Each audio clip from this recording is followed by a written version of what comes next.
never believed his jealousy could be so violent. He started yelling at her in Spanish. He was slapping her open-handed. I kept trying to tell him, stop. I've never seen him this way. And then, Lori Hanna's family were all sure she had found her soulmate. After the engagement, he just got more controlling. He was just overbearing. I could hear her dog barking in the house. One of the cops said, "We really need to get in there."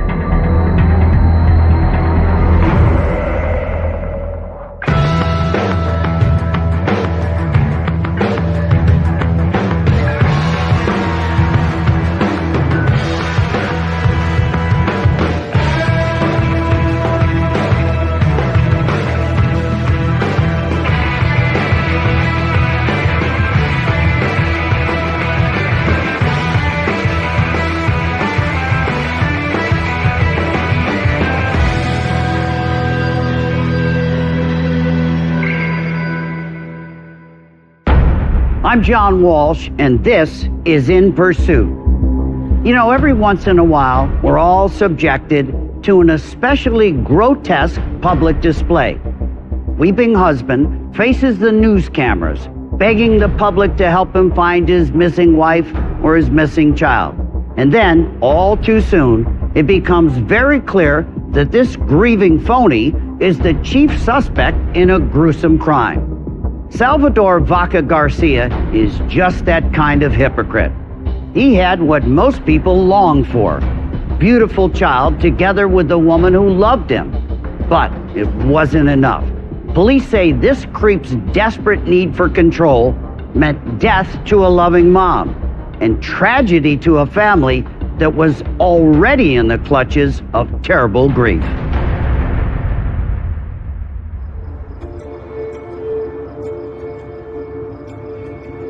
We moved to Williams when I was about 16 years old. When my mom and my dad got divorced, I had to be the one who took care of the little ones. I have my younger sisters, Karen, Jessica, and my baby sister. Karen was 9 years younger than me. I just remember that she met Salvador during their classes. When they were at home, their relationship was like friends. I think they were kind of shy. As Garcia and Karen grew up, they remained close. In high school, they started dating. As Karen was growing up, she became a cheerleader. So she had a lot of friends. She just became really popular. Salvador was a football player, but he was very quiet. No, era un buen niño, como que yo desde la escuela todo el tiempo tratamos como de quitarle, pero ella seguía como con él, como que se encaprichó con él. Y ella decía que lo quería mucho. After graduating from high school, both Garcia and Karen worked at Granzella's, a local restaurant. Granzella's is very popular among travelers. It gets pretty busy there, and it employs a lot of people within the county. Karen started off the same way, just like me, a hostess and then server. And then Sal worked as a busser and then moved into a maintenance man. And then her mom would wash dishes in the back. A year later, when they were just 19, Karen gave birth to a baby girl. She was really happy to become a mom. To see my baby sister carrying another baby. I was very proud of my sister, Karen and Salvador, together as a family with the new baby. I was amazed to see Salvador changing the baby's diaper, to feed her. They were the greatest parents ever. The couple lived with Karen's mother for a few months after the birth of their daughter. Then they moved into their own apartment in Colusa, 10 miles away. She moved into my apartment complex. I lived in the top apartment. She lived in the downstairs. It was literally like sharing a whole home together. So we got closer. My husband, Johnny, and Sal strung up a friendship, so the four of us would hang out more. But living in such close proximity, the Quinteros realized that their friend's relationship was more volatile than it seemed. One minute they could be in each other's arms, really great embrace, loving each other, and then the next minute it goes from being sarcastic to being mean, and then from being mean to completely ignoring each other. They literally go like days without talking. There was one time when she came crying home, and she said that we need to go get her clothes from Sal's house. And I asked her why, what happened, and she didn't really want to tell us the story. Le digo que ella era como muy callada, muy reservada. Siempre llegaba, le preguntaba qué está pasando y nunca me decía nada de lo que estaba viviendo con Salvador. There was few occasions where I saw Salvador getting kind of jealous about other people being friendly to her, because that's how my sister is. She's very friendly, she's very social. And so Salvador sometimes took it the wrong way. He would just get jealous to see her talking with other people, especially guys. In December 2017, Granzella's held its annual staff Christmas party. Me, Sal, and my husband went together. Karen had gone along ahead of us because she wanted to give her mother a ride. We show up, there's loud music, we're dancing, just having a good time. Karen was being all lovey-dovey, she was kissing me on the cheek and stuff. Sal, though, he was sitting down and just drinking.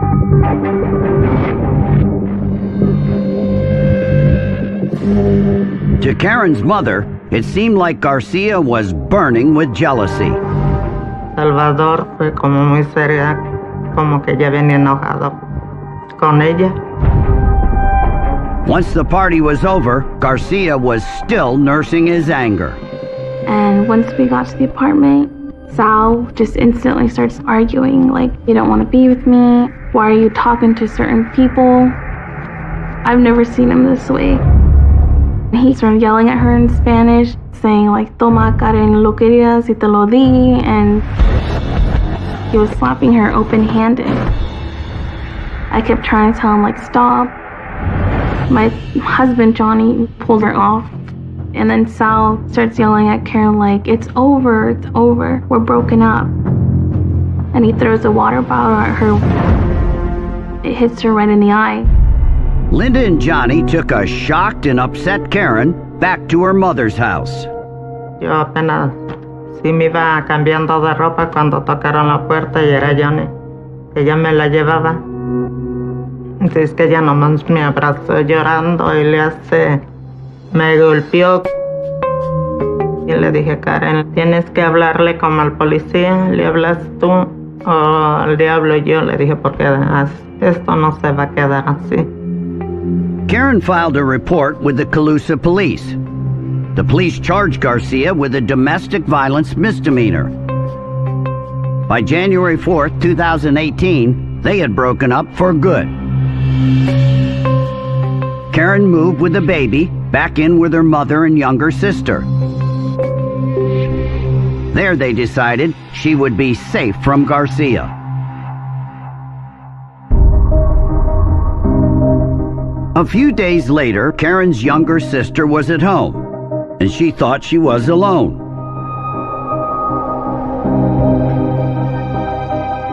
But suddenly, she wasn't sure.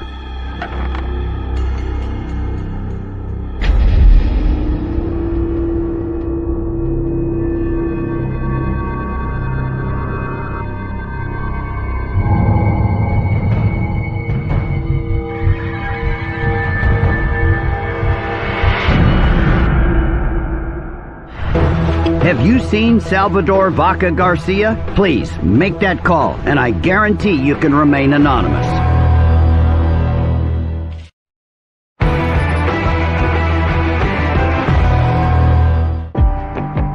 A few days after Karen and Salvador Garcia split up, Garcia broke into her family's home. When he was found, he simply walked out without a word and left. He was stalking her. But Karen didn't call the cops. It was an unnerving episode, but it was nearly forgotten in the following days. On January 7th, the night after Garcia's break-in, Karen's middle sister, Jessica, was killed in a head-on collision with a wrong-way driver on Interstate 5. She was just 19. I received a call from Karen saying that my sister Jessica had an accident and that she passed away. When I arrived home, Karen gave me a big bear hug. I see my mom there sitting with no strength. I just gave her a hug and I started crying. And then Karen told me, I need to go to the grocery store. I said, Karen, please don't go anywhere. Please stay with me. But she said, no, don't worry, I'll be right back.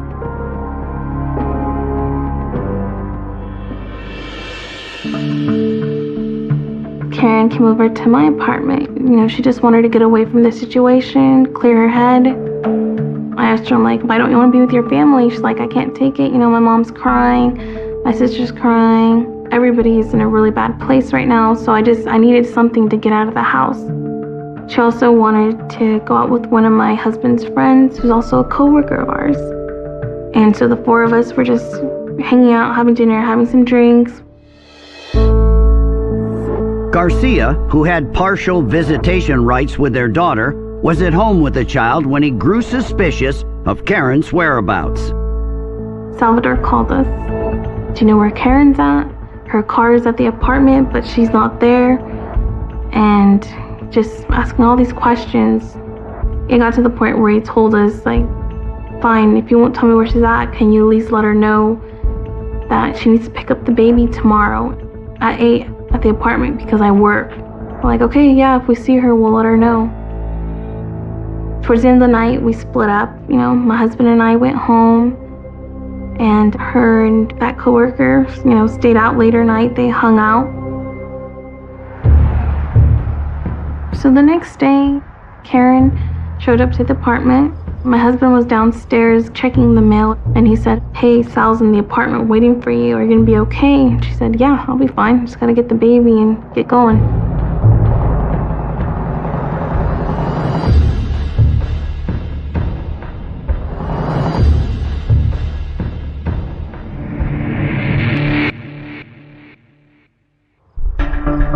An hour later, Linda noticed that Karen's car was still parked outside. I texted her my regular text. I'm like, yo, you alive? And she texted back a thumbs up. And then asked me, do you know if I work today? Which I thought was kind of odd. She knows her schedule very well. A vigil in Jessica's memory was held that night, but Karen never showed up. I started to get worried, but there was so much going on at this time with my first sister passing away that it was really hard to stay focused, or maybe something bad is going on. I realized that she was missing when she didn't show up for work, because that was so unlike Karen. And I just had that gut feeling that something was really wrong. A day later, no one had heard from Karen, and her car, once parked in front of her apartment, had gone missing. Garcia acted as worried as the rest of the family. Fue dejarme mi niña, pues preguntando siempre que si Karen ya nos hubiera hablado por teléfono, si hubiéramos tenido noticias de ella. Le decíamos, no, todavía no. Yo le dije a mi hija Ana, ya quiero que le hables a los policías. El corazón mío de mamá de Karen me avisaba que algo no estaba bien. So Anna, Karen's sister, came to the police department here in Williams and filed the missing person report for Karen on the 9th of January. The police department opened a missing person investigation. Friends and neighbors launched a broad search for Karen. On January 10th, Garcia made his tearful appearance on the local news. Those who were paying attention might have noticed that he was already talking about Karen in the past tense. And you have a child together. Yes. What kind of mother is she? I mean, would she ever leave her baby? No. She loves her daughter. She's her number one priority always. Just try my best to stay strong.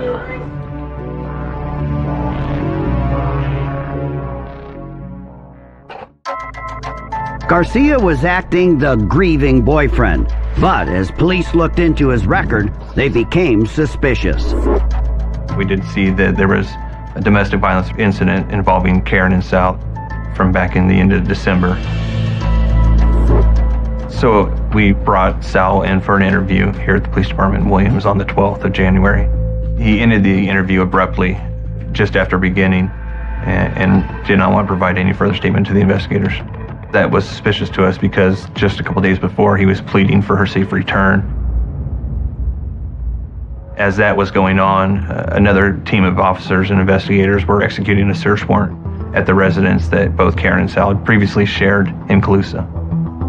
Police were hoping to find clues as to where Karen might have gone.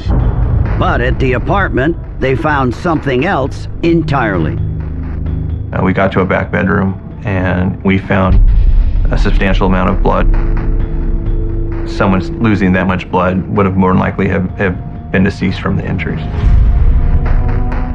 Also, there was evidence that showed someone appeared to have been drugged from within the apartment out to the back.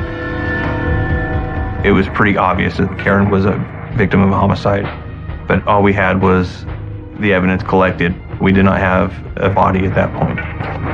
Police believed Garcia was the prime suspect, but without direct evidence linking him to the crime, they couldn't arrest him.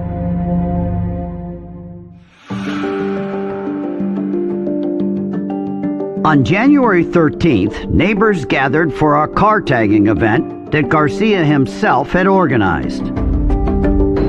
He was out there tagging the cars, writing Karen's full name, last time she was seen. Somewhere towards the end, Sal tells my husband and I have to leave. I'm gonna go talk to a lawyer. Last night they questioned me. I'm like, okay, whatever. Go talk to a lawyer.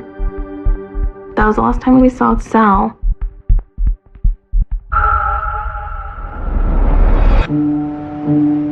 The next day, Karen's good friend, Angela Castagnon, was at a shopping mall in Woodland, California, 40 miles from Williams. I went to Woodland with flyers to hand out. I saw a car similar to hers. I had the flyer in my hand with the license plate. As I got closer, I started reading the license plate numbers, and that's how I knew for sure it was hers. My heart dropped. I went up to the car and her body was in there. I pounded on the window and she didn't move. She was in the passenger seat. Looked like she was thrown in there. Her face was towards the back. It wasn't a normal looking position. And I also saw her cell phone next to her with a bloody fingerprint. Have you seen Salvador Vaca Garcia? Please make that call, and I guarantee you can remain anonymous.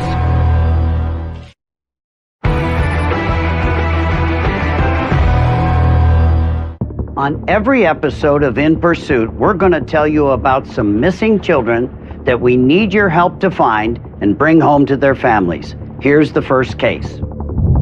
In February 2008, 18-month-old Eitan Blasingame was allegedly kidnapped by his father, Michael. Michael is reportedly traveling with Eitan through countries such as Ethiopia, Malaysia, and Thailand. Michael has multiple tattoos on his right shoulder and left arm.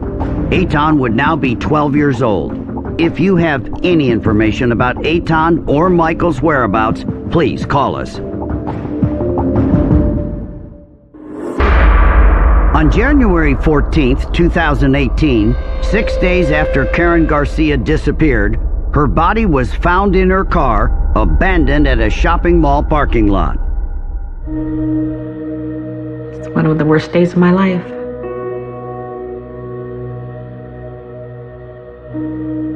I couldn't believe it.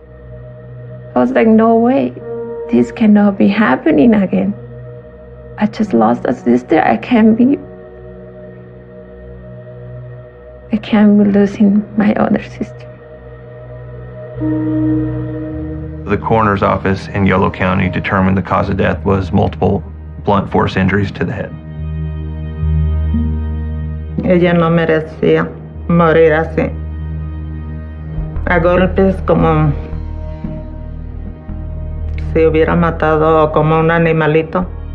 Ella era una buena niña, ella no merecía una muerte así como la que le ocasionó. Investigators believe that Garcia had lured Karen to his apartment and beaten her to death there on January 8th, and that the text messages that Linda Quintero received from Karen later had actually been sent by Garcia himself. By the afternoon of the 14th, a warrant was issued for Salvador Garcia's arrest, but he had skipped town the day before. Sal may have obtained a new identity, and he may be out trying to work cash jobs. Will he kill again? The fear of going to prison, going to jail, may have created a mindset of, I've crossed the line already, so I'm going to go out big. We're not going to stop looking for Sal Garcia.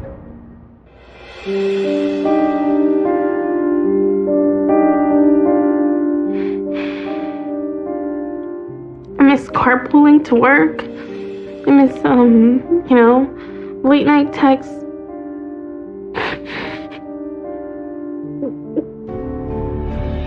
I miss everything about her.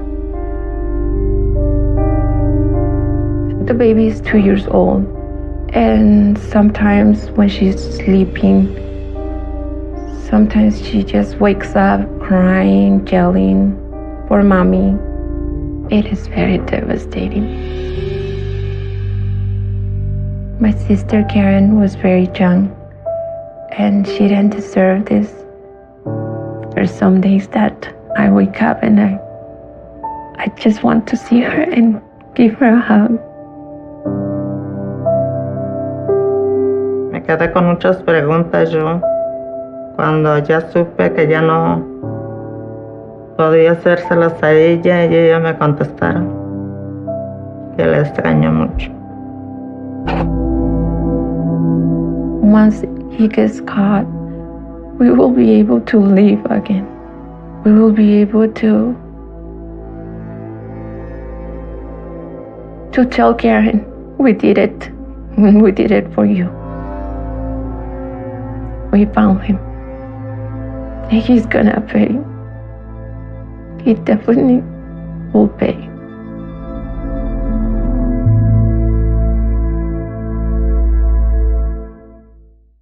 Salvador Garcia has a pocket watch tattoo on his right forearm, and he was last seen wearing braces on his teeth. He may have taken them off. The U.S. Marshals have offered a $10,000 reward for information leading to his capture. So if you think you've seen Salvador Garcia, don't take any action yourself. Pick up that phone and make the call. And I promise you can remain anonymous and you can still collect the reward. So let's help bring Karen and her family some justice. Now it's time for one of the most powerful weapons in our arsenal, what I like to call 15 seconds of shame. Harlan Lee Foss is wanted for allegedly murdering his grandparents in Oklahoma City in November 2017. Letitia Smith is wanted for allegedly shooting and killing her husband in Victorville, California in May 2015, and then fleeing with the couple's 2 daughters. If you've seen Foss or Smith, pick up the phone and make that call. Okay, do you have the child's name? What is the address he went missing from? Has a missing persons report been filed with law enforcement? Now, in our next case, my son Callahan takes a closer look at the tragic story of Lori Lynn Hanna. Everyone was thrilled for Lori when she met Brian Keith Freeman, but that was before he turned on her.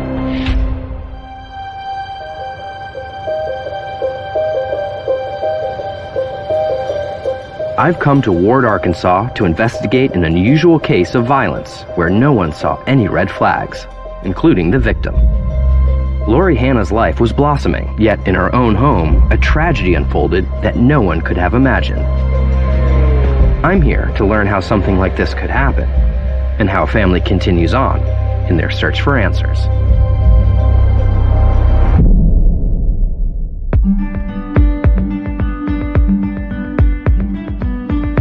What was Lori like as a child? When she was a small child, I think she thought one day she would be an actress because she would make me sing and dance with her. Then as she got older, she was more of a social person, never wanted to be home. And then that's her graduation picture. Which was an exceptional day because we wasn't sure if she would ever make it through school. She went to school to socialize. She was the social butterfly. Absolutely. She was the life of the party because she smiled all the time. She graduated in 2000. Same age as my sister. Oh, really? Lori Lynn Hanna was a medical office biller who worked from home so she could take care of her daughter Selena after separating from Selena's father in 2006. My mom was very lively. You know, she had a great personality and she lit up a room. She was very self-confident, and it was just very nice growing up to have such a positive role model, and it taught me as a girl that I don't have to try hard to be pretty. Lori was just totally devoted to Selena. They were their little team. Wherever you saw one, you saw the other. For the next 9 years, Lori hardly dated, until, at age 33, she met someone online in September of 2015. His name was Brian Keith Freeman. Everyone called him Keith. They started talking, and he sparked her interest more than anybody else. I mean, he was funny. He was personable. He wasn't a hard guy to like. I thought Lori had met her soulmate. He was just a really nice guy. He seemed to just worship Lori. Keith's occupation was mainly working with his dad. They had an asphalt company, but he was very, very handy. Plumbing, electrical, put up walls. So that made her excited. He seemed like a good kid. Seemed respectful, charming. So a great new partner for her. Yes, yes. And she needed that for Selena. You know, they needed a kind of like a family environment because it had always been just Selena and Lori. And it was nice the way that Keith kind of blended in with that relationship. Within months, Freeman moved in with Lori and Selena, and the mother-daughter duo now became 3. She said, I really wasn't ready for that step yet, but that's what he did, and so she went on and accepted it because she was very laid back. When he first moved in, it was kind of weird, you know, me and my mom had our own systems, but after a while it kind of became normal. We had a good relationship. I definitely adopted him as a father figure there for a while. Soon after the two started living together, Freeman proposed. He had come to me beforehand and showed me the ring and asked if I would be okay if he asked for my mom's hand, you know? And I told him yes. But a month after their engagement, the spark between Lori and Freeman was starting to fade. I could see that there was hesitation. She never talked about going and looking at wedding dresses or what kind of flowers she wanted in her wedding, all the things that bride-to-be would want. After the engagement, he wasn't the nice, bubbly guy that he was beforehand. He just got more serious and more controlling. He was just overbearing. I think she started kind of second guessing whether this was going to be who she really wanted to be with for the rest of her life. One evening, Lori called her mom in distress. She and Freeman were having an argument that was unsettling. I could hear Keith in the background and I couldn't make out what he was saying. And she said, well, Keith is just going on and on and on, and I just can't take it anymore. And finally I told her, I said, would you put him on the phone? And so he got on the phone and started in on, well, I love her and blah, blah, blah. And I said, put the phone down, go in the other room and stop talking.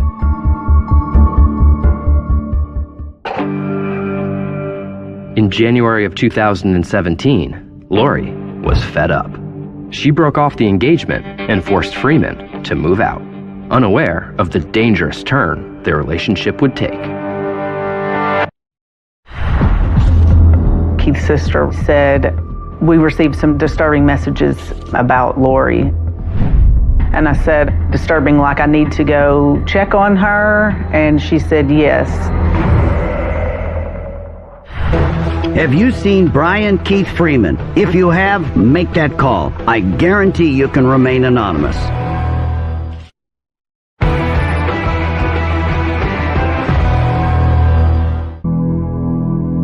In January 2017, after a short engagement, Lori Hanna ended her relationship with Keith Freeman. When they broke up, I really thought that that was just the end, that it was over and that they would both move on. But the breakup sent Freeman reeling. Keith would call me and ask me for advice. What should I do to make your sister take me back? In the beginning, I tried to give him advice, but after a while, it just got so much like he just wouldn't leave it alone. And finally, I was just like, she's not going to be with you. He was very persistent. He would never just shut up, which is an indicator of a control person. He would just on and on and on and on and on. He would literally wear you down. After Lori broke off the engagement, did she have any reason to fear Keith? We talked about it, and I had asked her if she had changed the locks. And she said, no, I will, but there's no hurry because nothing's going to happen. Everything's fine. The week of March 20th, 2017, Selena was away on spring break with her dad, and Lori was working from home like she usually did. On March the 22nd, we talked on the phone just like we always did. And she did say she was tired. She was having trouble sleeping, so she took some medication that the doctor had prescribed to her for insomnia. And she said, I'm just going to take one and I'm going to go to bed. And she said, well, okay, Mom, I'll see you tomorrow. I love you.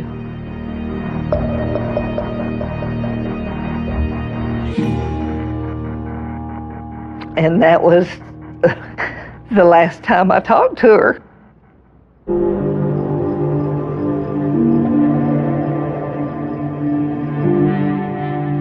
The next day, at approximately 12 p.m., Lori's sister Amber checked her phone. I had a message from Keith's sister. She said, well, we received some disturbing messages about Lori. And I said, okay, so disturbing like I need to go check on her? And she said, yes. My mom has called in a welfare check because of the messages that they had received. So immediately tried to call her, went straight to voicemail, text her, and it, came back green, which basically means the phone's dead. To get in my Jeep, and when I get to Lori's house, the ward police are already there and had been trying to get in, knocking on the door, and of course nobody answered. So they met me in the yard. One of the cops said, we really need to get in there. We're going to break windows. And I'm like, no, you're not. You're not going to break the windows to the house because I didn't know what was going on. I could hear her dog barking in the house. Of course, Lori's car was parked here in this carport facing this direction. So when the officers arrived, they tried, knocking on the door and trying to get in through the front door. It was locked. Arkansas State Police Agent Kevin Webb was at the scene that day. So the officers finally found a way. They found a window back here open, and they made entry into the home so that they could check on Lori. Any reason to believe Freeman used this entrance? We don't have any evidence showing that he used a window or there was any sign of forced entry. The house was very neat and orderly. There appeared to be no sign of a struggle or anything out of place. I'm walking through the house. We're going room to room, working our way to the back where Lori's bedroom was.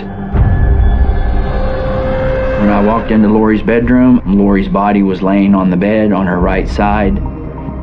Her head on her pillow just appeared to be as you would if you were lying in bed asleep.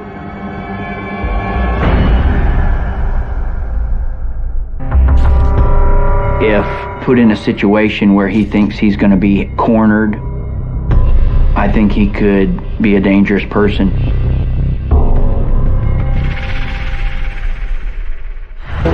Have you seen Brian Keith Freeman? If you have, make that call. I guarantee you can remain anonymous.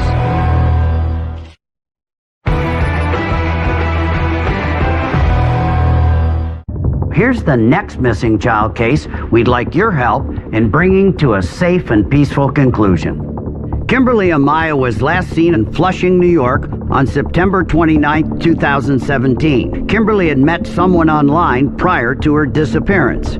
Kimberly is 4 foot 8 inches tall and at the time of her disappearance weighed about 100 pounds.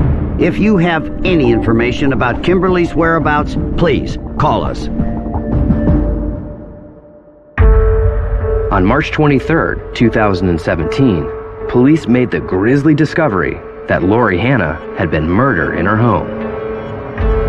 Lori's body was found in her bedroom, which is through this doorway and around the corner. What was determined to be Lori's cause of death? Lori had a large laceration to her throat.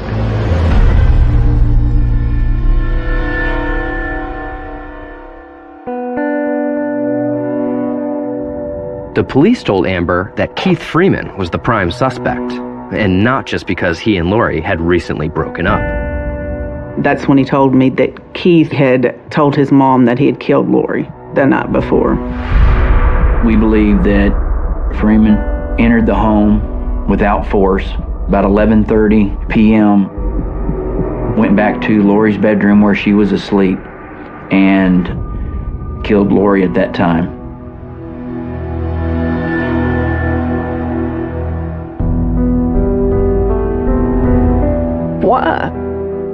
Why did he do it? I was not supposed to do this. I'm not supposed to bury my child. She's supposed to bury me.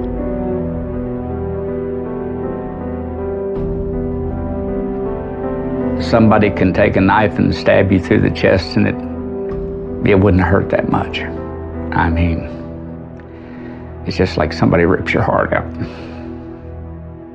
Literally. Since Selena was still away on spring break, her family had to deliver the devastating news to her over the phone. My legs gave out and I just started crying. And I couldn't catch any words. I was hyperventilating and I couldn't get a grip. I just couldn't grasp it.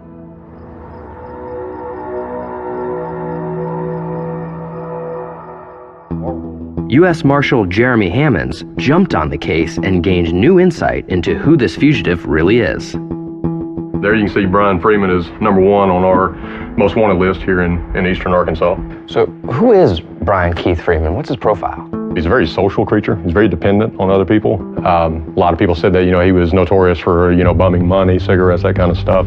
We've been told that he's very manipulative. He likes to use people to get what he wants. So this guy's no loner? No, he's definitely not a loner. He's just very, very group-oriented. I mean, he's always got to have people around him.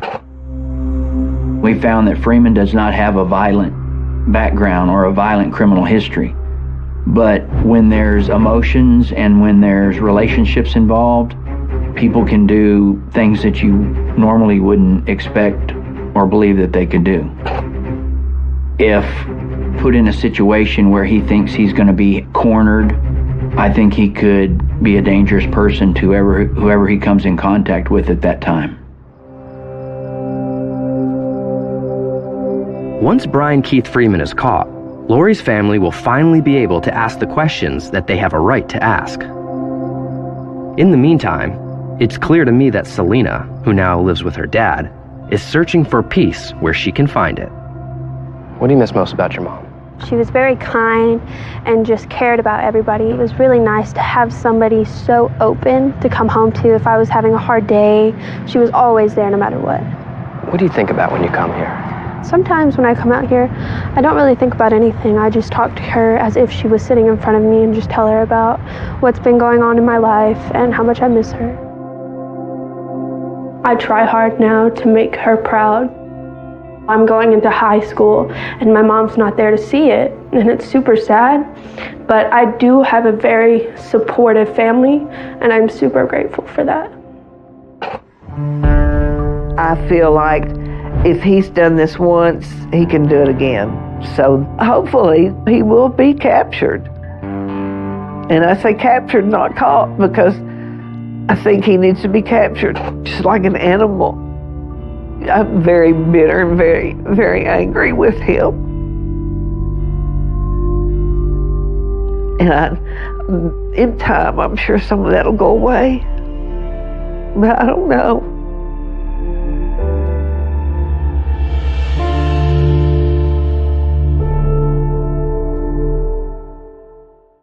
Brian Keith Freeman has a number of tattoos. He has black stars on his elbows, the names Jackson and Pee-wee, and praying hands on his forearms, and Michaela on his upper arms. So if you think you've seen Brian Keith Freeman, do not take any action yourself. Pick up the phone and make that call. And I promise you, you can remain anonymous. We need to bring some justice to Lori Hanna. Now, don't forget about the other cases we told you about tonight. Salvador Vaca Garcia, who might have fled to Mexico, possibly to his hometown of Zamora, or he might be in Nebraska. 12-year-old Eitan Blasingame, who is almost certainly with his father Michael overseas, and 18-year-old Kimberly Amaya from Flushing, New York. Now remember, you can make a difference. I'm John Walsh, and we'll see you next time on In Pursuit.